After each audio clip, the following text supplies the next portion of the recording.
Tonight's podcast is brought to you by the latest feature from Boner Factory Films.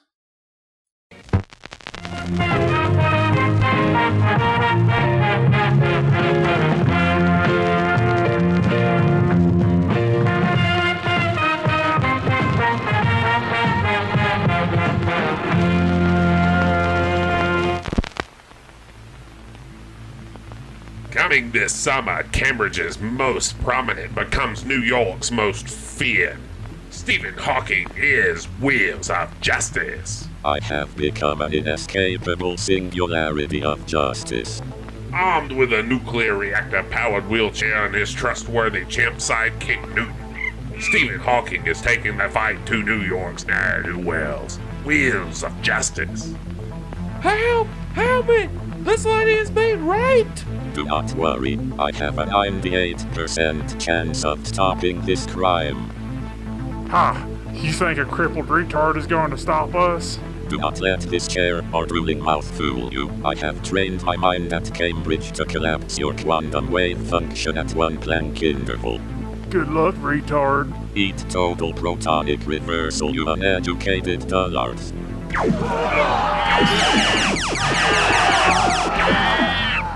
Oh my god! God. Ha. Ha. Ha. Not in my universe.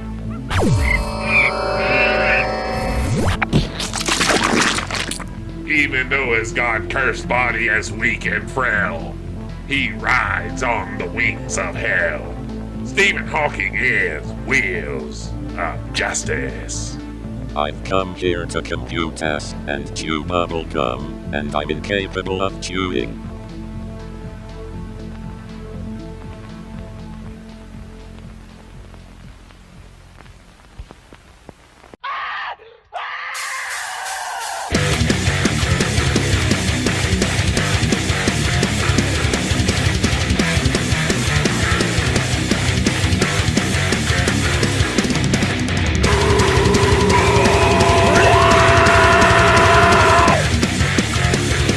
Risen from the grave! You can run, but know that you can be saved! The good old game is all resurrected, the blood will flow like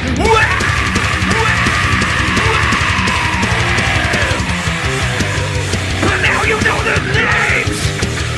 All the bread in the back of the game! With a bottle of whiskey and control of the surface they reclaim!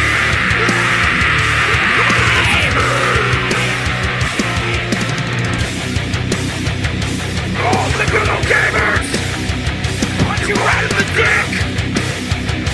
All the good old gamers return to kick you right in the cliff. Oh, were you offended? They'll sit down your neck. The good old gamers return.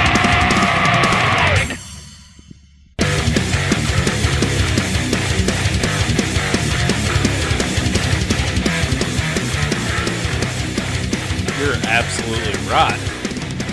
We will shit down your fucking neck. That's what we do. I want to shit down your asshole. Gonna shit down your asshole.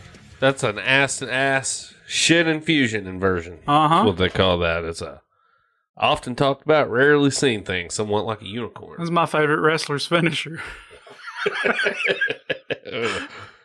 I call that the Hot Pocket transfusion.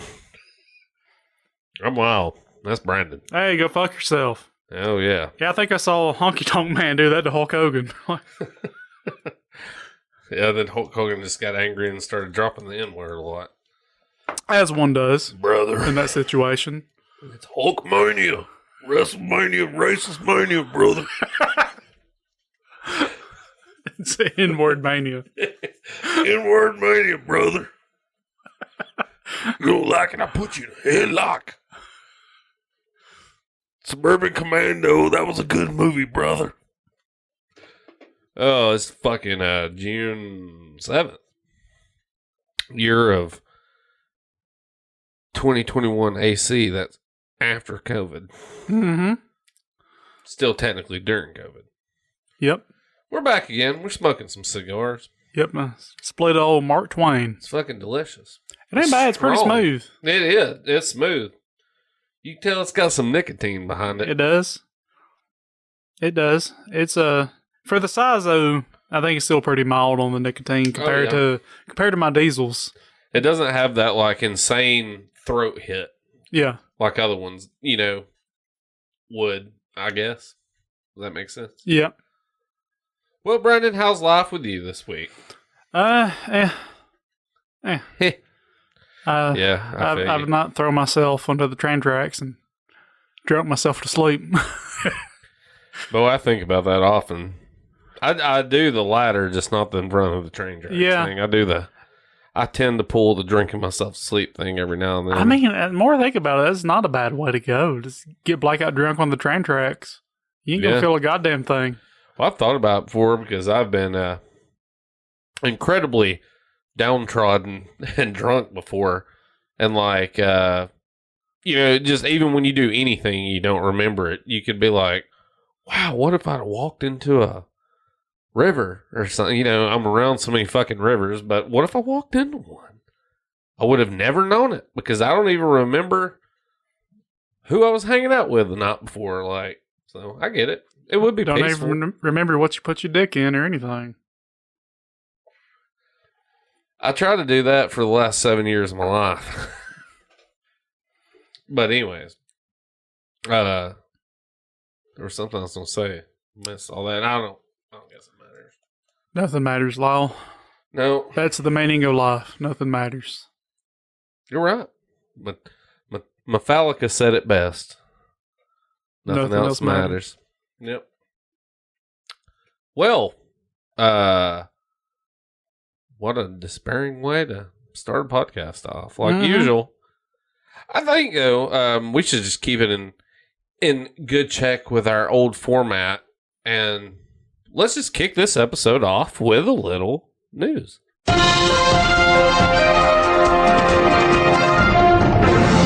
The fucking Atari VCS finally has a release date. When is it? June 16th, I think. I need to look. It's soon. It's very imminent. All the backers have already got their... there's plenty of fucking YouTube reviews on it. We are not going to review it because I am not spending the money on it. That's kind of the fucking kicker about it. For those of you who don't know, it's a new Atari console that's essentially a micro PC in a fancy, and I will give it credit, it looks cool as fuck. It looks like a modern Atari 2600, but it's one seamless piece, and you can get a wood grain one or a fucking Vader black one, which is cool. Yeah.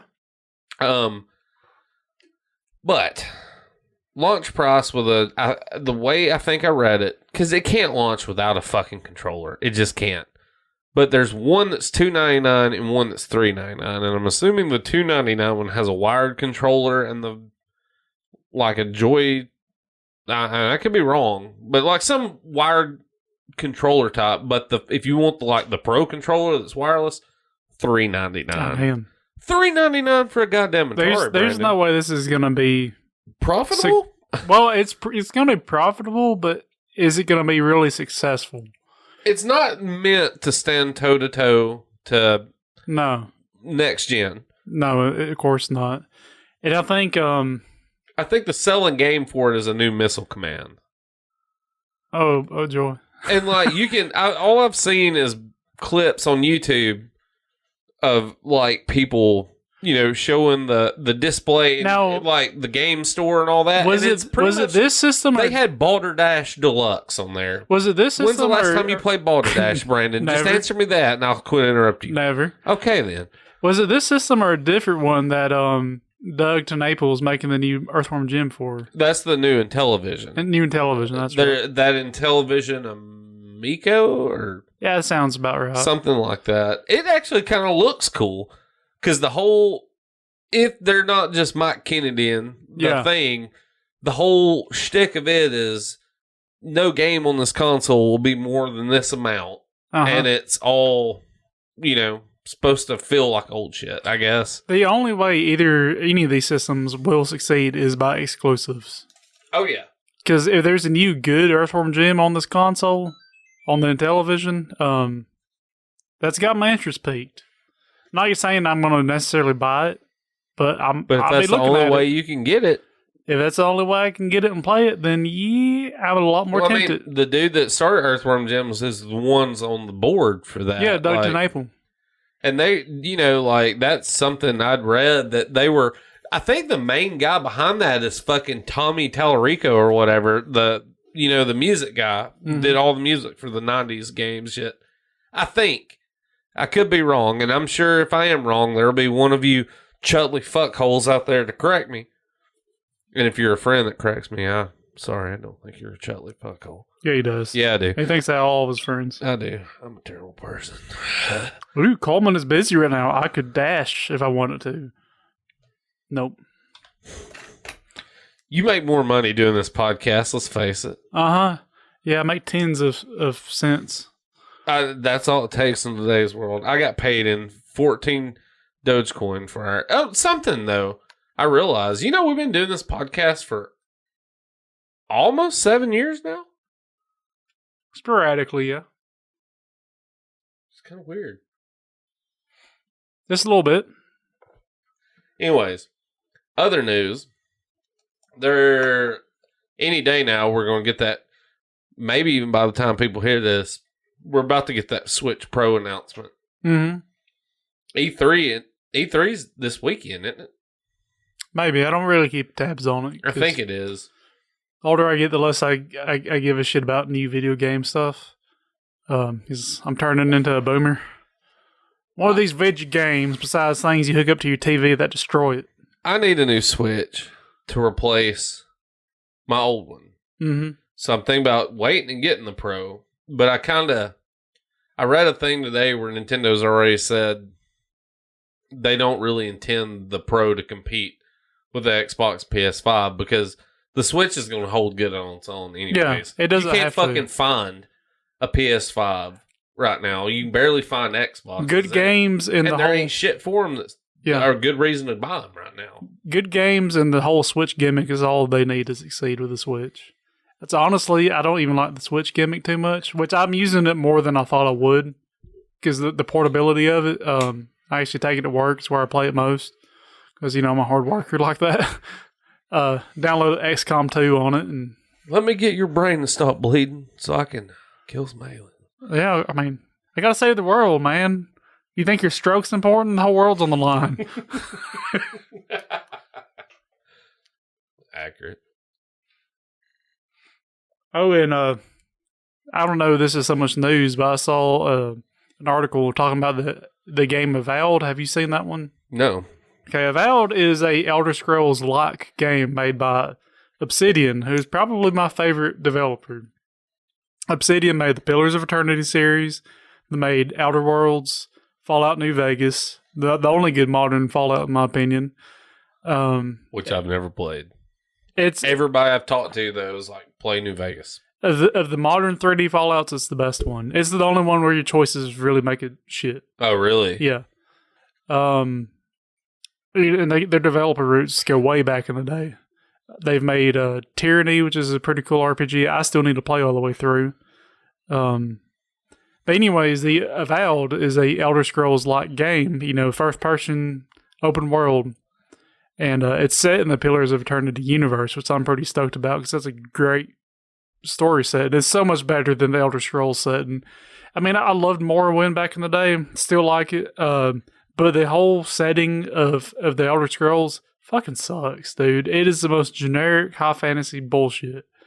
Nothing in it to me is interesting. But Pillars of Eternity's got some interesting concepts going on. So Avowed's got me eyeballing that. I know it's going to be on the next gen consoles. I don't know if it's going to make PC or not. I hope it does. But one of the things I saw is as more details of it has been leaked out, people are likening it more to Morrowind than to Skyrim. That's like, cool. All the systems in it, like how you make your own spells and how you've got actual freedom to do whatever the fuck you want. You can go into the shopkeep, and if the shopkeep ain't got shit you want for the right price, you can kill that motherfucker. Yeah. That's one thing about Morrowind. You could go and kill any fucking main quest NPC you want. Yeah, you can't beat the game now, But you had that freedom to do what the fuck Well, you all wanted. you're doing at that point is becoming a murderer and staying on the run the rest of you're the going to game. be a murder hobo. That's fine. That's cool. It looks like it's going to be set in the Living Lands part of the Pillars of Eternity, which we haven't got to see in the games yet. And I'm hoping it succeeds big time, and that draws more attention to Pillars of Eternity, and we get the third Pillars of Eternity to kind of close out that story. Because it's 2 leaves at a pretty big cliffhanger. Oh, really? Yeah. When was 2 released? Like, it's been A couple while. years ago. Oh, now. okay. It hadn't been that long then. 2, maybe 3 years ago. Fuck, I think. So is this working like a sequel or like side, like New Vegas? I guess it's to a the totally Fallout different line? story, just in the same setting. Same universe, kind of. Yeah, I don't know where in the timeline it takes place. I'm assuming it takes place probably before the Pillars of Eternity games. Being in the Living Lands is not going to take place during the Saints War or anything like that happened in the game. But the Living Lands, from the tidbits I'd pick up during the Pillars of Eternity series, you never go there. It's just something that's mentioned. Yeah. And it's more of a jungly type area. But supposedly there's going to be like a lot of different biomes you can venture throughout. That's cool. So it's another thing that Morrowind had, is it had various biomes you could get to, versus Skyrim was just All frozen. mountain. Yeah. Yeah. It's cold everywhere in Skyrim. And of course Oblivion is just a piece of shit. I hate Oblivion. I had Oblivion, but I didn't play it near as much as Skyrim or Morrowind. Yeah, I'm not a huge fan of Skyrim, but it was way better than Oblivion. I liked Skyrim for my whole deal with those games like that is I like the immersion, and it's just like, well, I'm not going to do the quests. Like, I had it on VR, there for a while. There was a couple nights during the winter when I had it, I got really drunk, and I would just like make my character sit in the tavern, and I would just sit there and drink beer and just like look around. Like, that's better one than thing just drinking alone in the house. I liked with the whole like story of Morrowind versus the 2 after that. In Morrowind, you start off, you just got off this boat, off this penal colony, penal, and you're just like, okay, do what you want. You're a Morrowind now, do what you want. Versus Oblivion, the first thing you do is like fucking run off with the Emperor, and he's like, oh, you're the chosen one, you're gonna save all of it, whatever. And then Skyrim, of course, oh, here comes a dragon, turns out you're a dragonborn. You're Dragonborn. I like you ain't shit, do what you want. Yeah. That's kind of like real life. Make yourself something. Real life, I ain't the dragonborn, I ain't the fucking chosen one, I ain't shit, but I got the freedom to do what I want because of that. You could become the Dragonborn. I mean, I'm trying. If you want to, I've been hitting the gyms. Yeah, I'm gonna become a dragonborn. You're looking good, boy. Dropping some pounds, we're gonna bring that. My aunt even told me. For the listeners that don't know, my aunt works in the medical field too, and her and Brandon know each other, and she told me to tell you that you're looking good. Appreciate it. Yeah. I need to buy me some new scrubs sometime soon, because being called baggy here lately, because everything's just hanging on me like a burlap sack. That's good though. Yeah, it is. I'm trying to skip sizes though. I want to get down to 1X before I buy new scrubs. Gonna get to that John Rambo size before too long. Just yeah, you need to get ripped. I do. That'd be so just. Maybe I'm definitely gonna be bulking up because I'm gonna have a lot of flabby ass skin by the time I'm done. So I need something to fill it out. Protein it up and just fucking get them muscles, boy. That's one thing with the keto diet. I get enough protein. I'm not losing muscle mass. That's all you need to do is just shit the fat out of your body, essentially. Yeah, shit the fat out. My legs are ripped as fuck anyway because I've been a fat fuck who never slowed down because I was fat. So, work on. I feel you on that. I've always been chunky and a drummer. Yeah. And I marched, which, like, yeah, I got ripped legs, boy. I get hard looking at them sometimes. I honestly don't know how much I can lift with my calves because I've never found any kind of equipment that I can't max out with it. See, me too. Vinemont's, that one we had at Vinemont when we were younger, when I was like 11th or 12th grade, I put up, I think the max you could do on it was 250. And like, I did 250 back then relatively. I mean, it was, it was a little bit, but it wasn't like that awful. I got you beat by a little bit. Last time I did this was when I had a membership at the Aquatic Center, Mm-hmm. and I stacked 1,000 pounds on there. And I could do Really? that. Yeah. I may could. You probably, I don't know. You might. I mean, it sounds a lot more impressive than it is. But you get Your that, legs are the toughest limb. I mean, I imagine your calf muscles are like the most. Most humans are probably like the most like they're pretty ripped part of your body. Yeah. In most cases. I Unless you're remember one I of the had people. because I had like square pads you set on your shoulder while you do your calf presses. Yeah. I have square bruises from doing 1,000 pounds on it. But like I could work. That was like more of a routine workout at 1,000 pounds than maxing out. You hear that, motherfuckers? But here's the thing. Kick you in the clit. Yeah. Gone. Yeah, I stuck 1,000 pounds on there, but the thing was, if I got off the machine with that 1,000 pounds on there, it would tip over. So it was more than the machine could do. Yeah. It was cool though. I recall these two like youngsters coming by. They're like, "Oh my god, look at all the weights he's got on there." I was like, "Yeah, you can do like this. You can be like this too if you quarter pounder 3 times a day the rest of your life." Yeah. Takes a lot of diligence. Yeah, kids, what's your mom look like? Leg crushing. But It's good. I've always been a little bit more on the stouter side of things. Oh, yeah, dude. I get that from my dad's side of the family. Dude, I've seen you pull some incredible feats. We were actually talking about you yesterday. I went to the wonderful hell of Sam's Club yesterday. Oh boy, It is. I mean, I do. I liked Sam Club pre-COVID. I remember going there with my parents and shit, and then going there some when I was a little older. And they always had those free sample carts everywhere. Yesterday, not so much. There was a blueberry free sample, and these dumbass kids beat me to it. I was upset as I got the last of the blueberries. But we did find a K-Cup sampler. Anyways, that has nothing to fucking do with anything. We're driving back, though. I was forcing Hannah to listen to our old episodes and sponsors. And I got talking about you, and we ain't going to name any names on this podcast, but we talked about a certain gentleman that you went to school with when you moved from our school. And we'll just call him Mold Mouth. Mm-hmm. And I asked, Hannah also knew of him, and I was like, whatever happened to that guy? She's like, I don't know why. How do you know him? I was like, I watched Brandy kick his ass at the fair one year. And she was like, she said something about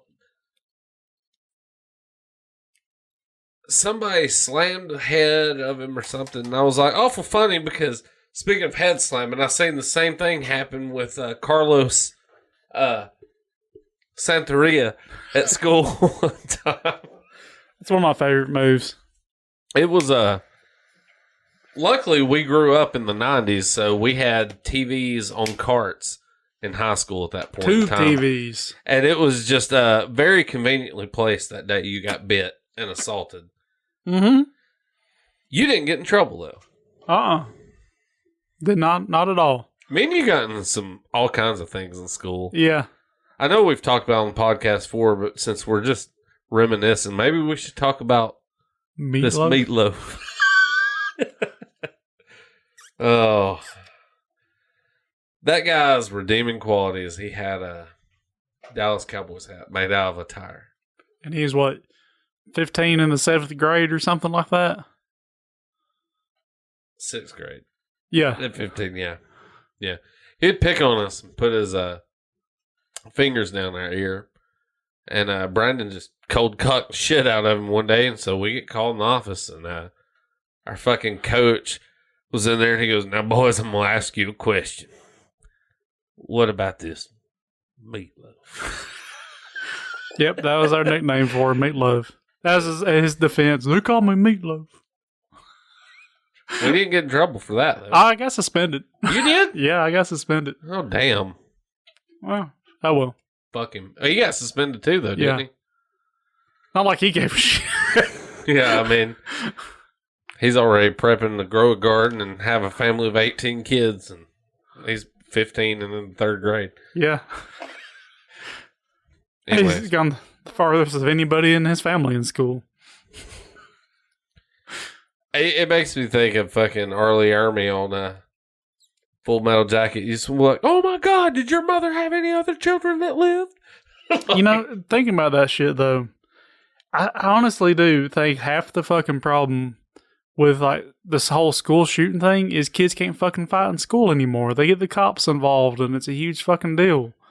Like, yeah, you'd get in some trouble at school if you got in a fight back in our day, but it was, was it enough to fucking ruin you? Well, that's a lot of the problem too, and I will say this in full confidence. A lot of the kids and adults today are fucking pussies. They'd rather shoot you in the face than throw a punch. Yeah. I think the kids these days, especially with cyberbullying now, like... I feel like fighting should be a good thing, because usually anytime you got in a fight, or you with became us, friends. You're friends after that. Yeah, because you get respect for somebody who jacked your jaw. And, like... And vice versa. Yeah. With this cyberbullying bullshit, like, kids just have to deal with it and pin it up, and then, they can't take no more. Next thing you know, they're shooting up a school. If someone got on Facebook and called me a faggot back in the day, I went to school and fucking jacked their jaw. And it'd have been over. That'd have been it. Now they cry and whine about it and then don't do anything. And then, like you said, they blow up and fucking kill somebody. I don't. It's weird, man. That's just something about men and testosterone. Like, men need some conflict in their life of some sort, especially growing up like that. I kind of feel like, honestly, I that's one thing about me that's pretty well known. I used to like to fight. Yeah. And I've been in several fucking altercations. I have kicked some ass, and I have had my fucking ass handed to me. Don't get me wrong. Getting your ass kicked will teach you a lesson. It teaches you. It literally does teach you shit. Because, we're old enough now, and I do feel it like sometimes where I haven't, like, I'm not sitting here saying I haven't fought anybody in years, kind of deal. Same here. But it's one of those things, like, it lets you know what not to do to get to that point. Yeah. It's lessons learned. Yeah. Yeah, I honestly hate that in adult life. Like, now you get in a fight, you're going to go to jail. Oh, yeah. It's assault at this point. It doesn't even matter, like, who starts what. You're going to jail. And it sucks.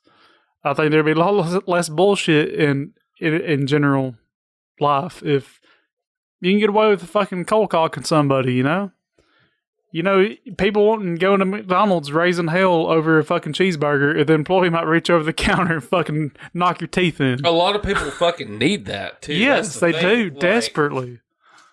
People are so fucking, I don't know, like, I guess oblivious to the world around them and shit. Like, yeah. Everybody is all about me kind of deal. Very entitled. It's the fear of... I hope for a meteorite. The fear of getting your teeth knocked in the back of your throat ain't there anymore. And it should be. It should be. Because that would kind of keep people in check. Yeah. I mean, I'm not advocating for just all out, like, Mad Max. We go around beating the fuck out of each other all the time. But sometimes a good lick to the face is warranted. Oh, yeah. A lot of the people that start shit, especially the online people, I'm like, you've never had your ass handed to you where you just stopped running your fucking mouth. Yeah. Like, that's kind of the problem. People just have no idea when to stop running their mouth. Mm-hmm. Yeah. It kind of goes along with the thing of, like, being somebody that's fought and seen fights and shit. The person that runs their mouth and talks the biggest shit is always the one that gets their ass kicked the hardest. Yeah. You let that gift of gab get over gabbed. Yeah. You can't back that ass up then. Yeah. Yeah, it's true. People are weird. Life sucks. Bring on the asteroid. I don't think it matters how civilized our civilization becomes. We're still just hairless apes. You got that need to fucking kick some ass in you. Oh, yeah. Testosterone. Yeah. It's Period. a hell of a drug. There's nothing more gratifying than being the victor in a hand-to-hand combat situation. Because you get that rush of, as stupid as, just absolutely as stupid as it is, you get that kick of, I'm the baddest motherfucker on this planet at this very point in time. Right. It's a gratifying thing. It ain't no different than anything else in life when you end up getting that promotion or, getting there. You're just like, I'm on top of this shit. A difficult situation, and you persevered and came out on top. Triumph. And even if you got your ass kicked, you got the satisfactions. You stood your ground and you did what you could. Oh, yeah. That's something my dad instilled in me early on. He was like, if you ever get into shit, he was like, you may get your ass kicked, but he was like, do not let somebody run the fuck over you. Mm-hmm. Period. Yeah. Stand your ground. I had my ass kicked, but you know what? They knew they were in a fight. Oh, yeah. They knew it. I can safely say I've had my ass kicked 3 times my entire life. Out of, I don't know. I've been in maybe 12. 12 fights, something like that. I've had my ass kicked about 3 times. And it wasn't just like I didn't get hospitalized, none of that, but it was like, no, generally in these skirmishes, like got me a black eye and a fucking bloody nose, Usually in these skirmishes, once somebody's down, it's kind of like mutual. We're done. But I can honestly say the 3 people that I fought, the last one that I got my ass kicked, I was around when I was 17, and I got jumped by 3 people. Trying to help my buddy at a party. He done some stupid shit, and I was trying to help him out. He left. I got my ass kicked. Like, that was probably the worst, but at the same time, there was 3 of them, 1 of me. I at least mildly injured all 3 of them before I got my shit just fucked up. Yeah. So, fuck it. Whatever. Yeah, I can remember being really, really young, like in elementary school. I wasn't afraid to take a swing at a fucking teenager. Oh, yeah. One of my favorite things we ever done is when we were in 5th grade and you fucking run and screamed at all those kindergartners and told them Santa Claus wasn't real. And it was just like ants running everywhere screaming. Oh. One of those grew up and become the Columbine guy. I sure hope so. God damn. Well, okay, video games. What are we talking about? Do we want to do a unofficial U-Bowl Presents? We can. I honestly have not played much. I recently started playing Baldur's Gate again because, been having that itch to play a computer RPG. And for some reason, I just kind of lost interest on my latest Pillars run through. I'm going to take a quick pause here. Yeah. This is emergency. All right, we back. Sorry, I got adulted there for a second. Yeah, ain't no thing. Okay, let's talk about some goddamn video game stuff. I started Baldur's Gate again. Started making a chaotic neutral sorcerer. So. Oh. Yeah. What does that entail? It entails doing whatever the fuck you want, not necessarily caring if it's good or bad. Because you're chaotic neutral. I like that. I like chaotic neutral a lot. Most of the times when I've played through the game, it's been as a good character because the way the game is set up, like you get good bullet points for completing quests and stuff. It's actually hard to play evil or neutral. You have to intentionally go and kill NPCs and stuff to get your good bullet points down. But it does give you more access to different companions than the normal playthrough because a lot of them will get pissy if you do too much good shit and leave. So this time I'm going to take around some bad mofos with me. That's cool. Yeah. It's one of the things I like about that game, though. It's one of the earlier RPGs that really let you choose what you're going to be.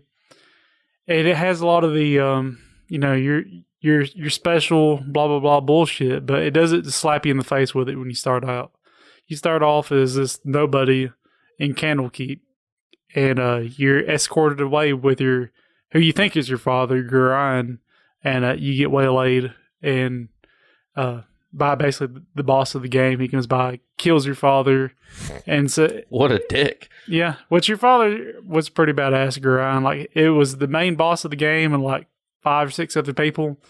It's up to that point, you just have your own meager abilities that during Candlekeep, you had some fetch quests and stuff that you use those abilities to, like, kill rats and shit. And like, oh yeah, I'm a bad motherfucker. I killed 5 rats in this house. But you get out there and there's all these like 2 ogres and armored people and shit.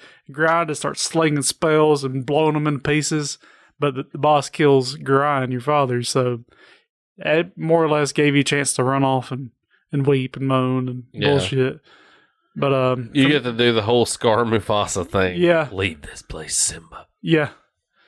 But from that point, you're kind of left to your own devices. You get some general goals, but you don't have to necessarily go for any Pursue it in whatever manner you deem fit.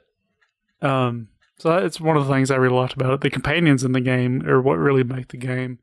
Because, like, a lot of people have also played Icewind Dale. I've owned them forever. But I've never beaten Icewind Dale 1 or 2. They play exactly the same as Baldur's Gate. Same system and everything, the Infinity Engine. But they have like 0 story to them. So I run out of interest in it very quickly. Because you make your 6 party members, and it's just nothing but going through dungeons and killing shit. Which, I mean, it's fine for what it is, but I need some substance there to really pull me through. All the NPCs I got are just nameless, generic NPCs that I control. Versus in Baldur's Gate, they all have their own personalities, their own quirks. Some of them, might be better suited for combat. Others better suited for doing bullshit with lockpicking and that kind of thing. But it's got some real memorable NPCs. One of my favorite is a pair is Zara and Monteron. Monteron's kind of whatever, nothing too exciting. He's just he's a multi-class fighter and thief. He's just kind of a general douchebag, but Zara's like an insane fucking necromancer. And, nice. He'll like if he gets hurt, he'll go, "Mommy, I don't feel so good." But the next minute, he's like, "I am become death, destroyer of worlds." Fuck yeah. He's just crazy as hell. That's how I feel on a day-to-day basis. It's funny. Him and Monteron are a pair, so if you get rid of one, the other one leaves. They're always together. But if Monteron dies, he goes, "Monteron, I never loved you." Oh, god damn. That final just right before his fucking soul collapses. One of the worst things you can say to somebody on their way out. Yeah. It's real happy with Zara. I'm going to keep him through most of my playthrough. I was real sad in Baldur's Gate 2 you can't get Zara. He's in the game, but he's just an NPC you can talk to. Oh, really? Yeah, you can't add him in your party again. It's one of the bigger complaints with Baldur's Gate versus 2. In 2, they split up the pair NPCs. In the first one, there's 3 pairs, I think. You got Minsk and Boo, which is one character, and his witch that he protects. Trying to think of her name. I can't think of her name. She's not nearly as memorable as Minsk and Boo. Minsk is like a... What's his name? Minsk. Minsk? Yeah, he's like this big buff. He looks like a barbarian, but he's really a ranger. But he carries around with him Boo, the miniature giant space hamster. You get the distinct impression real quick that he is batshit insane. It sounds like it. Yeah, he is, and it's great. He's a good guy, but and he's voiced by, I can't think of the name of the guy, but this dude's voiced like every fucking cartoon you ever watched as a kid. Really? Yeah, I have to pull up his the voice actor, but he in his item slot, like in Baldur's Gate, you typically got 3 like quick slot items for potions and bullshit. One of his is Boo. You cannot take Boo out of that slot. So it's just a little hamster in that slot. You cannot you can't remove it. If you try to, it just makes a little squeak. Yeah, he is. The character looks cool. Yeah, you see him holding his little hamster there, the miniature giant space hamster. I'm trying to find who voice acted the guy though. Trivia.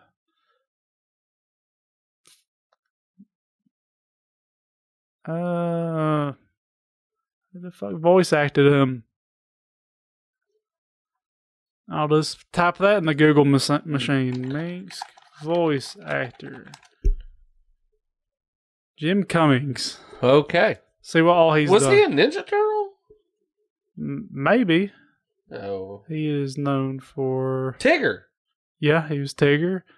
He was Space Jam, Tasmanian Devil. That's the new Space Jam. Is that the new one? Yep. Oh, yeah, New it Legacy. is. But he's Looney Tunes. I want to say he was Monterey Jack in the old Chippendale. You just passed Chippendale. Did I? Go up, yeah. I seen it. Chippendale Nutty Tail. That's another one. Go back in time here and back to the golden years. Because he's done a shitload of stuff. Fuck yeah, he had. Earthworm Jim was on that list. Teenage Mutant Ninja Turtles. Yeah, he was Doom Quest, Berserko, Shredder, in one of the 1991 ones. Yeah, Wow. he's old Winnie the Pooh, Pocahontas. He was a Biker Mice from Mars. Goofy movie. He's Pete in a Goofy movie. Wow. Huh. Yeah, he's a very prolific voice actor. Sonic the Hedgehog. He's Dr. Robotnik. That's cool. Yeah. Long John Silver and the Page Master. He's in Little Mermaid. Dude, he's got a... He was the bad guy in Return of Jafar. He's Ed in The Lion King, one of the hyenas. Huh. That's cool. Yeah, this guy's got some... Darkwing Duck. He was Darkwing Duck. Oh, shit. Let's get fucking dangerous. Yeah. That's cool as shit. Yeah, he was Monterey Jack and Chippendale. Oh, man, that guy had a massive Swiss cheese addiction. Yes, he did. Like, I'm pretty sure I heard later on that he let his infant mouse die in its crib because he was so spun out on Swiss cheese he didn't check on it for 2 weeks. That's what I heard. He's in the old Transformer TV series. He's Afterburner. He was the only one out of all of his rap friends that was hooked on Swiss cheese in the late 80s, early 90s that didn't get a case of CIV. Only one. But yeah, very prolific. He's probably the most prolific voice actor in the game. That's cool. But it's funny, when you start off Baldur's Gate 2, Minsk is one of the characters who's like trapped in the first place you start in. And he's talking about how him and Boo are holding strong together, and you ask him, well, how'd you get Boo in here? He took all of our shit. And he's like, he mentioned something about there's many places for Boo to hide. He gerbled him. He gerbled him. He fucking gerbled him. Oh, he's just sitting there giggling while they're naked. What are you giggling about? He's like, I can feel them on the inside of my larger intestine. Hey, he's got a lot of good one-liners in the game. Like, you tell him to go attack somebody, and he goes, butt kicking for justice. Kind of like Wheels of Justice. Yeah. But you got functioning legs. That's a. I've never played any of the Baldur's Gate games, but 1 and 2, 2 is probably one of the best RPGs ever made. The only one I ever had was on PlayStation 2, and I've got it, but I've never played Dark Alliance. Yeah, Dark Alliance. Never played it. I never have either, to be honest, because I know it was more like Diablo than like Baldur's Gate. I got a PlayStation 2 from a guy, and it had a bunch of games with it, and that was one of them. And I've still just... I think I want to say I have 2 copies. I had a loose copy and a box copy I got in a lot of games, and I've just still never... It's different, though, right? Yeah. It's a lot different than the other Baldur's Gate games. Gameplay and all. Yeah, it plays a lot more like Diablo. More action RPG. Whereas Baldur's Gate 1 and 2 play more like Fallout, right? Similar. The original Fallouts were turn-based. And these, in a way, technically are, but it's called real time with pause. Everything's happening in real time, but you can pause the game at any moment and issue commands. I got you. I like that a lot better. That's how the Pillars of Eternity games are. It's Icewind Dales. A lot of the classic computer RPGs, that's how they are, because Baldur's Gate. It's what really pisses me off with Baldur's Gate 3, and one of the reasons I'm not going to buy it, I'm going to pirate it, because they turned it into turn-based only. The guys, Obsidian should have been the ones who make the game, but it was Obsidian. It is whoever made the Divinity original Sin games. I can't think of their name. Larian Studios, that's who made it. They're the ones who's doing Baldur's Gate 3. And the only reason, they say the reason they turned it to turn-based is to make it, quote, better for multiplayer. Because, Baldur's Gate, the best single-player series of all time, known Needs for multiplayer. yeah. But the real reason is because they can just copy and paste their source code from Divinity Original Sin and Into go something from there. new. Yeah. It really Chafes that ass. chafes my ass quite a lot. But yeah, I haven't got real far into it. Now, I'm probably wrong, but isn't Baldur's Gate part of the Forgotten Realms? Yes. Okay. It is. I am right. Yeah, it takes Cool. place in the second edition or AD&D Forgotten Realms during the time of troubles and all that shit. One of the better settings. Back when actual Satan worshippers still played D&D. Yeah. Instead of green onions. Yeah. Pseudo ladies. I highly recommend the Baldur's Gate series. You can get the enhanced editions on Steam and Good Old Games and all that shit. Fairly cheap, I think. I might check one of them out. Granted, I should probably start with the first one, right? The second one is definitely more modern and Storyline wise, though, should I start with the first one? If you're interested in the story, start with the first one, and you can transfer your guy from the first one to the second one. Do you like the story of them? I like it a lot. Okay. Yeah, the story is as good as Pillars of Eternity. I'll say that, but it's still good, and the companions make all of it so much better than your typical RPG. I might get on Steam so I can just grab me a copy for it. Yeah. Try it out. Because I really do need some new PC.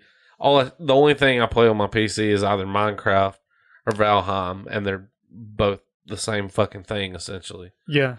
They do use the old second edition rules for the most part, so it will throw you for a loop if you're not used to that versus how all modern RPGs work. Because in modern RPGs, if you have a high armor value, what does that mean to you? You're hard to hit. Yeah. You're tough. Yeah. Not in Baldur's Gate. Really? You want a lower armor value. If you got a higher one, are you weighted down? Is it like in depth where your moving's restricted? It is kind of deal, the THACO system, or that stands for to hit armor class 0. So basically, it's the inverse of 3rd, 4th, and 5th edition D&D, where 10 is your base armor class in the D&D games, in the modern ones. So I guess that would be to hit armor class 10 instead of 0. So basically, you want like a negative armor class. If you have a armor class of 0 in Baldur's Gate, I want to say that's equivalent to an armor class of 20 in D&D, which is pretty decent. So you want to get down, into the negatives. Like a -8 armor class rules ass in Baldur's Gate. That's cool. It's just literally like the inverse. Yeah, it's just the inverse of it. Instead of working up, you're working down. Yeah. That's cool. Yeah. It'll throw you for a loop if you ain't thinking that way, though. You equip some plate armor and you're like, God damn, this is worse than my leather armor. I'm pretty sure, though, that's why 2nd edition D&D rules got reworked, wasn't it? Because the complexity of it. Like, yeah, you had to solve differential equations. Because 2 is fucking advanced Dungeons and Dragons, right? Yeah. It's D&D, AD&D, then 3rd edition. 3rd edition, 3.5, and 4th edition was worst. 5th edition's pretty alright. That's what the standard now is, 5th, right? 5th, yeah. I'd like to really fucking get in some D&D again. Mm-hmm. It's been a long time since I've actually managed to do a campaign or some shit. I do like me some D&D. Lots of funny stories from it. We might have to just plan one and just start one to do every other month. Mm-hmm. Yeah, Might. I'm still interested to play this Gloomhaven game my buddy Mohill bought. It's only fucking 78 pounds. We played like box. part of the first quest, and then I haven't been able to play it since then. But it's like D&D. If there is no dungeon master, the game is the dungeon master, and in some ways it's more complex, and other ways it's not. It takes a lot more to set up than D&D. No shit. I seen somebody on Facebook. I was going to send you the thing the other day. They're selling a shit ton of games, and they got a copy of that for $80. And I was like, if it's used, it's not a game you buy used. It's like a one-time playthrough and you're done. You can't play it again. Not at all? No, it's a legacy game. So you're like taking stickers and putting them on the map and this kind of thing. So you're changing the world as you play. So if someone's took the stickers out and placed them, I mean, you could play one-shot like quests and stuff, but you're not getting the campaign experience. You have to buy it new. That kind of sucks, though, don't it? In a way, but okay, that game. How long would it take you to complete a game of that? A long fucking time. If you want to do everything in the game, yeah, you're going to get your $100 out of it and then some. Oh, so it's 100 brand new. It's 100 brand new.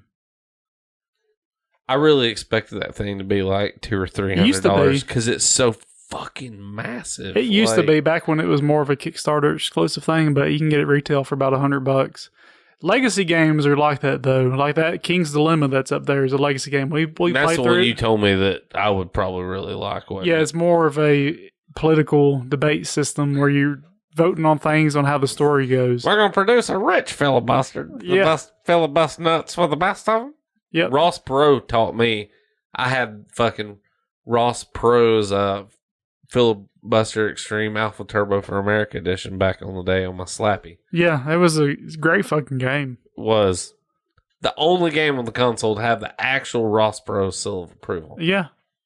Man, I heard he has more money than God and Texas. So. Yeah.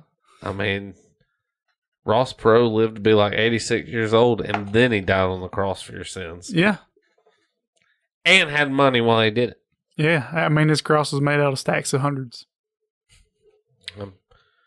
Yeah, you're right. Ross Perot's on the $1 million bill now. Yeah. He was impaled through the wrist with stock options. Yep. All because he was tired of seeing flirtatious females get ahead in life by entering the STEM industry. Uh-huh. These are some deep cuts. They are, man. If you don't know what we're talking about, then fuck you. Go fuck yourself, as Brandon would say. So that's been about it as far as my video gaming here lately. I haven't been playing V Pinball or anything that much because I've been trying to stay off my feet because my sciatica and shit's been working up. But I don't want to get miserable before we go to Southern Fried. Yeah, because we're going to be on our feet the whole time. I'm trying to get healed up and recuperate it. We're only 2 months away, too. And like, that shit will be here before you know it. Uh-huh. Which thank God, I cannot fucking wait. Yeah. Like, I'm looking forward to this Friday, and it's going to be a pre-release at the card shop. So we'll get down on some Magic. Friday night? Yep, Friday night. Going to real ass at some Magic. You off Friday night? I'm off this weekend, yeah. I might come up there. I want to go through their, or come up and go through their video games. Because I noticed he's got quite the shelf of them. And I just kind of want to see what all he's got. I'm buying quite the little stack from you right here. Yeah. Kind of slim down on my collection here, make some more room. I've been buying Magic to invest in. Yeah. Because I've kind of crunched numbers and come to find a lot of this Magic stuff, if you keep it sealed in the box, outperforms the stock market. So are you to the point where you're buying like boxes of boosters and keeping it sealed? Yeah, I'm God, buying. If we'd have done that with Pokemon cards, could you imagine if you had 2 cases of Pokemon cards now, you'd have enough to retire on? Yeah. Literally. Or at least, pay off your house and have a damn good start. I think a case of Pokemon cards sealed, especially like first editions, going for like 40, 50 grand now, and people are fucking buying it. Like, what the fuck? What's even more insane, they're buying it and opening it. For YouTube videos. When you open this goes for any sealed collectible like you're making that, everything else go up higher. You're making everything else go up higher, and you're taking a huge loss when you open it because the contents are not worth the sealed product. It's crazy how it works. You got an idea what's in it. Yeah. And you break everything individually, it ain't going to make what you're getting. Unless you get some kind of god pulls, like every pack's a fucking Charizard or something. Yeah, no shit. I've been buying the collector boosters in Magic. They're about, for law's sake, about this size, but they're about, I don't know, 8 inches by 2 inches thick or something. They don't take up a lot of space in the closet. and they're more valuable than a regular booster box. So, like this new set coming out, I just pre-ordered a box of it for about $350. But per box? For one box, yes, $350. That's like the new price for one? Well, no, that's for the collector's box. Oh, I got you. Well, they probably kind of realize why you're getting that, right? Yeah. So, guy asked me, "You gonna open it up?" I was like, "Hell no, it's going in the closet. I'm gonna sell it in 30 years." Fuck yeah. I figure that'll make a really good, nice addition to my retirement when once a month I go down to some big card shop or flea market and sell this Just shit. dupe a box of them off on them. Yeah. Because it's kind of that thing, too. They're like, Jesus Christ, what's he going to be bringing us next week? Yeah. He's told us he's got a closet full. They're Yeah. going to start rubbing their nipples. It'll be a great addition to retirement later, I think. That's a great. I mean, that literally is like, my grandfather used to buy me all the shit I did, and that was one reason I've always had a collection, and I had a pretty pristine one, is he was under that. He's like, this shit's gonna be worth money eventually, and I'd be goddamn if he wasn't correct. You know, I see shit I lost in that house fire now, like little thing. I'm to the point now where I'm literally replenishing collection shit. Hence why I bought this beautiful stack of games from me, or buying it. Like, so for example, my action figure collection is something I've been working on, and I've got it pretty on fucking point right now. There's some of these little just knockoff toys I've had. These motherfuckers sell for like $70 to $80 a piece now. Shit. It ain't because it's anything popular. It's just because it's nostalgic. It's 90s. It's everybody's into everything that was popular when we grew up now. Yeah. Yeah. So, like, all this shit, like I said, the Pokemon cards, if we would had only known, like, instead of just taking cards out of packs, maybe we should figure out a way to steal them booster boxes. Yeah. Just thinking about how I ran that old Armageddon deck with 4 Charizards in it without sleeves. Oh, yeah. It's like, ugh. That's like, what, probably a $500 deck now in good condition? Or more? More than that, it was in good condition, yeah. Because you had a first edition Charizard, didn't you? 4 of them. Well, I mean, I remember one of them was written in really rough shape, but I recall... You could have owned Tesla right now if you'd have kept all those. You could have been... People wouldn't have been like, oh, it's Elon Musk. They'd be like, oh, it's Brandon Gentry. My auto-driving car will not drive you off the road while receiving a blowjob and not using the gas pedals. My SpaceX rocket will not explode. Yeah, I do think certain collectibles are going to make a pretty good retirement edition. Comic books are fucking crazy right now. Yeah, that's the one thing with collectibles too, is you really got to know like what's going to hold value and what's not. Because you run of the mill comic book, like it isn't going to be worth pressed shit. a million copies of it, it don't mean shit. But your once in a lifetime comics can hold value. Well, it's like Billy that I'm in the band with. He's a reseller. He went to a thing the other day and found it was the Marvel Dracula comic, but he paid, I think, $50 for a lot of 400 comics. And he had one in there that was the first appearance of Blade. And it paid for the lot. I'm nice. just like, I want it. Yeah. That's pretty rad. Nothing like that ever happens to me anymore, though. I'm still one of them people, I'm like, everything's dried up. It's a desert. Yeah, that's the key to doing something like that. You got to be out there like all the fucking time looking. Every day. I don't have that in me because like you go out there and there's nothing, and the next day you go there's nothing. I'm like, fuck this. But it's when you're doing it for 2 or 3 weeks at a time, you finally find that one thing that makes it worth it. Yeah, you've paid for everything you've done in the past 3 weeks. I know, as far as video games go, my grandmother, being the saint lady she is, she brought me one of the knockoff NES Minis. My grandmother goes to auctions and yard sales all the time. That's what she does to stay active, and So she randomly comes by my house Saturday. I just got home. I get a knock on the door and it's her. And she's like, "Here, bought this for you." And it's like the 721 knockoff NES Mini. Hell yeah. And it fucking rules. So I get to cracking this thing open and, get it set up, go to play it. It's got all the classes on it. Got fucking Mario, Donkey Kong 1 through 3, Donkey Kong Junior Math is on it. Like, it's got everything. Ninja Turtles, Ninja Gaiden. The only games I didn't see that stuck out, there's no Zelda game on it. Nothing like that. Probably no Not save. a save. Yeah. So, anything like that. It's got a bunch of weird Chinese hacks on it, though. Yeah. That's how they fill up that 720. Yeah. One. Oh, I found one. It's called Mario 10. And you click on it, and it's like Super Kung Fu Karate Brothers or some shit like that. And it's some karate NES game, obviously, but they have a hacked Mario head on the guy's body, and it looks like one of those shitty things from a theme park, like skinny body, huge fucking head. Yeah. Like, it looks like that, and you literally just go through the level like ninja kicking other people.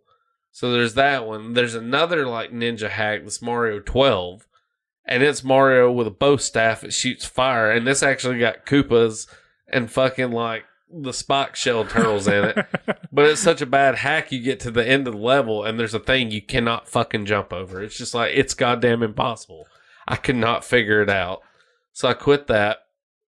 And then I played Mario 14.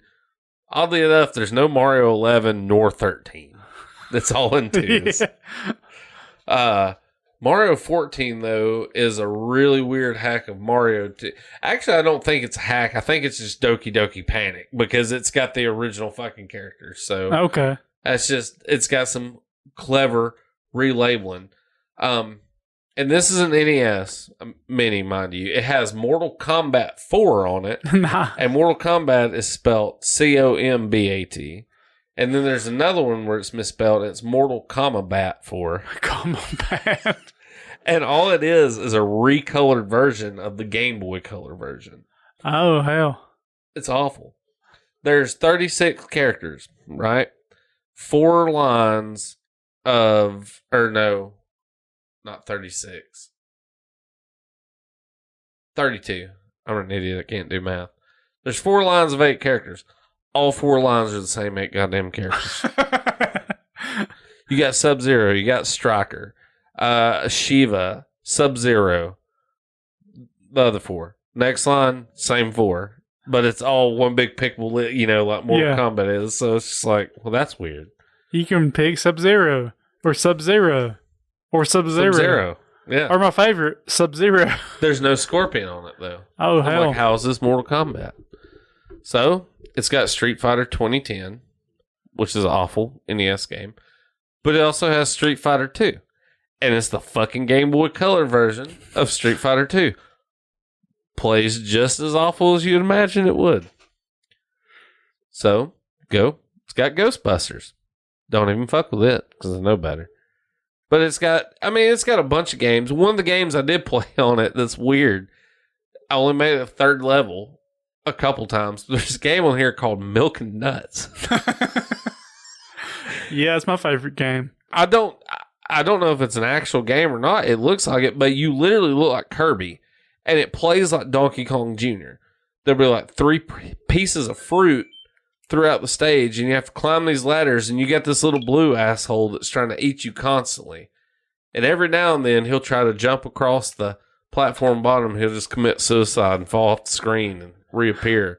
But you collect these 3 to 4 pieces of fruit, and it opens a gate up, and you climb up like Donkey Kong, and there's a little female Kirby, and it takes you to the next level. Huh. And the jumps and shit progressively gets... I got to the 3rd level and kept dying and was like... It sounds like a system you need to take some hallucinogens and just delve into. Dude, if I could get me a clutch of some fungus, I would probably eat a handful and just sit there and be like, oh, what kind of weird world are we entering? Because there's some generally odd shit on here. Like some of the game titles, like... There's one on there, for example. It's like... what the fuck? It was like Mean Kid and something rat. like, or no, not rat, shrew, mean kid, and something shrew, and I'm like, what in the good gravy, goddamn fucking shit is this? Like, Yeah, I can just imagine you take your silly fox and the hair-lipped bandit, you know, like what the fuck? you take your happy fungus and you go on the strip and you wake up and all of a sudden you're the speedrun record holder for Mario 28. Like, Prove me wrong, you know, like I hold the record in milk and nuts. I need to fucking look that up. I don't even know if that's an actual game. Like, I kind of wondered if it was a hack, but because I'm sure it was. the main character looks just like Kirby, and I, honest to fuck, have never once heard anybody be like, "Oh, I've loved milk and nuts on NES." Like, the thing too that cracks me up is the life meter says milk, so I'm like, "Well, is the female nuts?" Like, I do drink nut oh, milk. god damn it, it is a game. It's called Nuts and Milk. I'm sorry, I had it backwards. Nuts and Milk is a platform-style puzzle game developed by Hudson Soft in 1983. It's a Famicom game. Okay. It was the first third-party video game to be released on a Nintendo console. I just want you to see the cover of that's really bizarre. Yes, It looks like a is. fucking spooge droplet, does it Yeah, not? it does. I mean, maybe it's milk, but you know, Man milk. yeah, freshly churned. You know, it's like if what was the Beverly Hillbillies' name? You know, instead of, you know, shooting at the whole upcoming thing of bubbling crude, you know, Yeah. he could just Jethro. yeah, spanking it, white gold, freshly squeezed. Hell yeah. But yeah, well, milk and nuts and milk is on there. It's so fucking Excellent. weird. Yeah. There's another game I've never heard of called Squoon. I played on there, and it's another equal. It's like a horizontal or God, I get these mixed up. Vertical shooter, and I'm gonna look it up now while I'm at it and just make sure it's a real game and I didn't accidentally take hallucinogens. I mean, even if it's not, it still might be on there. Okay, yeah, it's a video game. Squoon is okay. Squoon actually come out in America, so I don't know what I'm talking about. I don't remember that though. That's Squoon. I don't remember It's a that either. submarine game. It's on there. Sounds like an illicit drug, though. Yeah, it does. There's some lines of squoon. Hey man, if you put Squoon in your butt, you trip twice as hard. There's another game. There's a lot of games on this. People also search for that's on there. Like that, I had no idea. There's a spaceship simulation on there that's pretty groundbreaking. Look for NES, but it's called Star Luster. Hell yeah. I just imagine some dude like sitting there looking at a spaceship stars, going, "Eh." That's what old Elon used to beat it to when he was a little one. He looks like somebody had beat off while looking in his telescope. He looks like that. Oh, Venus is waning. Oh. He's only got a kid named It's a- after a it's a goddamn unpronounceable math formula. It's a gibbous moon tonight. Oh. Oh, you can see the edges of Mercury. Ah!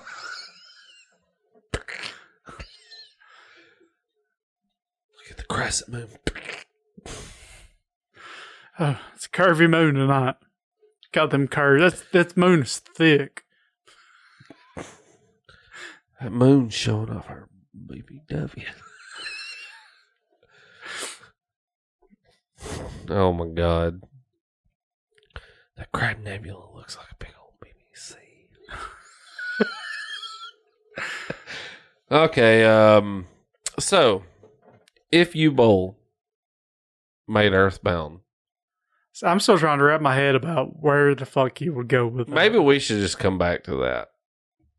Yeah, I think I need to think over that. Let's do that next one. Because I did Zelda. Let you figure out how I can fuck up Earthbound. yeah, it would definitely, instead of a young boy, it would definitely be a grown man being this.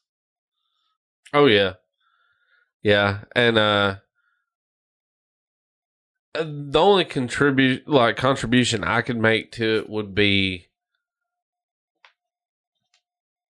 fuck, I don't know. I think Gygas would end up being just like Max John Lovitz. I was thinking Max Headroom. Yeah. Just like weird shit on some TVs.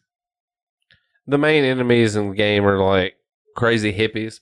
That's too true to source material. Okay, they're crazy Christians. Or I don't know. I don't know. Yeah, we'll give some time. See, Earthbound is out there far enough anyways. Yeah, so you need to put some thinking in on this. Yeah. Because, I mean, one of the hardest fights in Earthbound is the fucking police. Well, if that ain't true to real fucking life. Yeah, but Ness is white. Yeah, but the police in Earthbound don't have guns, do they? Yeah, I think they do. Oh, shit. I think they have them holstered. I mean, Okay. they don't ever shoot you, but I'm pretty sure they got them. Do they have competence? No. Just like real life. I was going to say, just like actual police. Blue lives don't fucking matter. No lives matter. Nope. Asteroid. Well, Should we pull up some music? Music. Let me give this a little pause. All right. So since we talked about Baldur's Gate, I'm going to pull up the main theme of Baldur's Gate. Only about a minute and a half long. It's very orchestrated compared to most older games music because it came on CD-ROMs. In fact, it came on I want to say 5 CDs back then. Jesus. Yeah. That's one of my favorite memories of it back then that you don't get on the modern digital versions. You'd go to certain areas or advance in the story a certain amount, and then you come up with the screen to swap your CDs out, and it just showed it was like a computer desk with a computer and shit on it, but it also had ancient fucking D&D relics, like a fucking goblet oozing magic and wands and swords and shit on there. So I was like, oh, that's pretty fucking gnarly. That's pretty rad.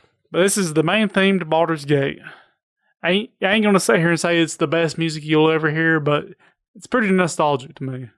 That's all that matters. If I can Well, punch the keys for God's sake here. There it goes.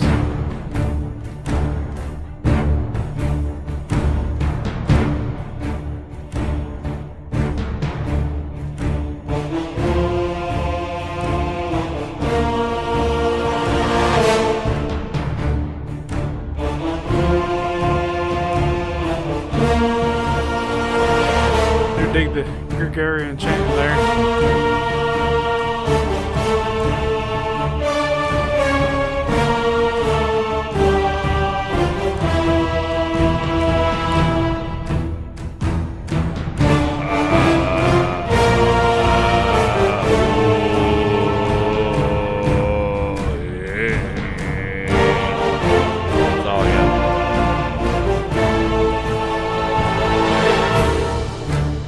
so cinematic. Yeah.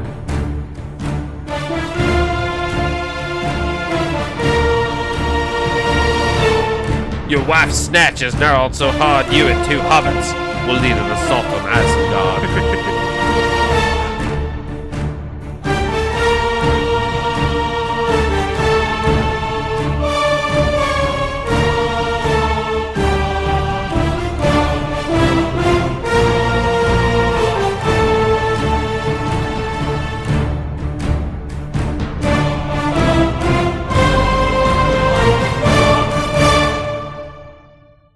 That's pretty good. It's very good intro music. Like, it sounds like something to be playing when the titles are playing at the beginning, kind of deal. Yeah. Yes. Getting ready to adventure and kick ass. Now go forth and save the day and get yourself a pair of rocking tits. You could acquire some rockin' tits in that game. As long as that armor class is in the negative. There was in fact, I have it on my current playthrough. It's a cursed belt of gender reversal. I'm sure it'd be very controversial. That is not allowed to exist. You equip it on your character, and if they're a man, they become a woman. If they're a woman, they become a man. And the belt cannot be removed. Would it be controversial or the best-selling product of all time in today's age? Well, being in an old game, they would have to. Someone's going to write an article eventually that it's sexist or bigoted or something.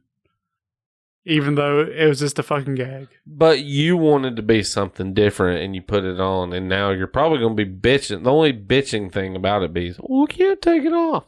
Then you didn't truly want what you deserved. You can take it off with a remove curse spell. Do you think somebody that gets their dick and balls cut off has phantom limb syndrome? Phantom boner syndrome?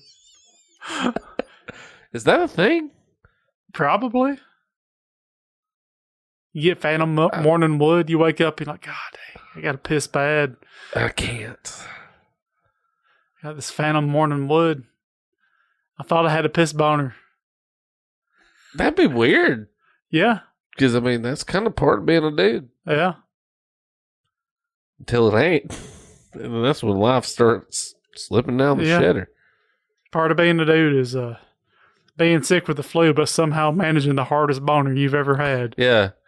You're always going to get the most raging hard on when nobody's around to do anything. It's just like, well, fuck. Why have you cursed me with such a gift, Lord? It's a gift that no one can receive. It's a fruit basket that will wither in the sun. Yep. I swear anytime I get the flu or, cold, that's when I can rock a boner that put a tear in Ron Jeremy's eye. But I feel too shitty to do anything with it.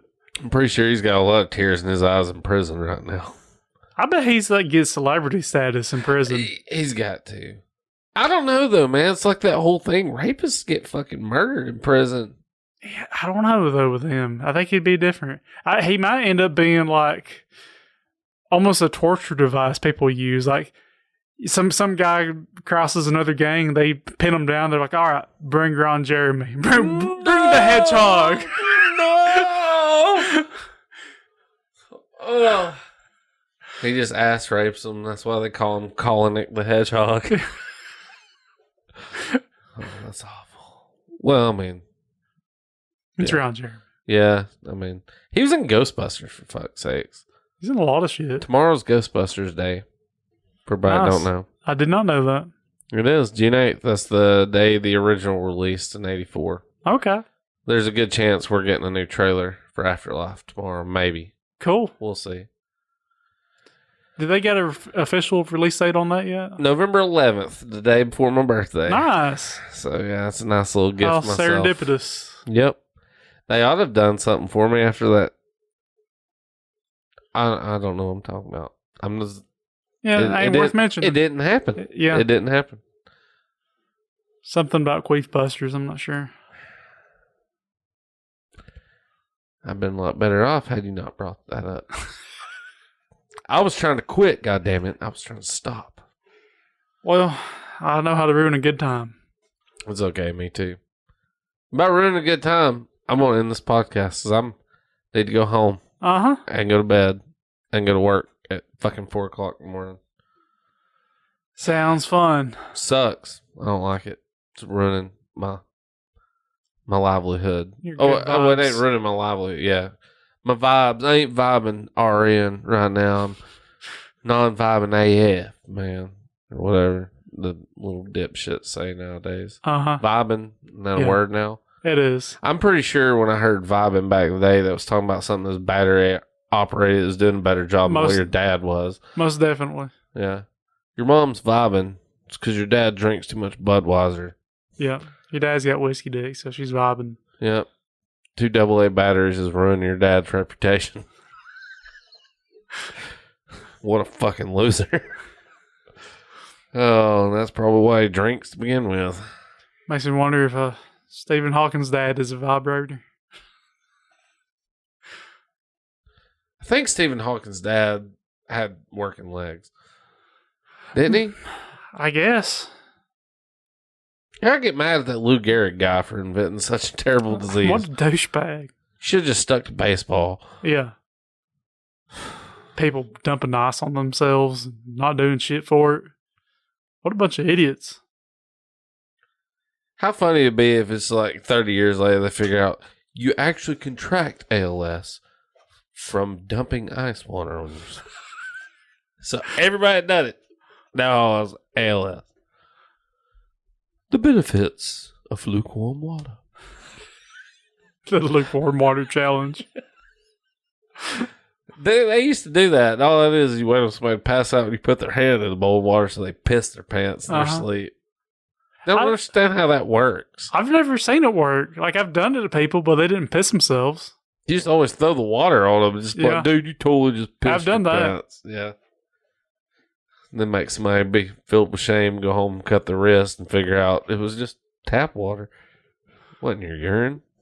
But now you know what stayed in your pants? Your blood. Go home and tie their dick to their truck winch and turn it on. Shit. They call that old taffy pull. A Dixie taffy pull. Oh, that's one way to test your manhood. A real man's got a strong enough cock where you break the truck winch. Yeah. Yeah, if you roll a critical fortitude save, you end up just you end up with just like an 18-foot dick. You better be throwing that D20 like your life or your cock depended on it, buddy. Roll it down. If you roll a D20 down, you're going to have to roll that dick down the rest of your life. Because you are officially a king of kings at that point. Okay, we're getting the fuck out of here. Game over, man. Game over.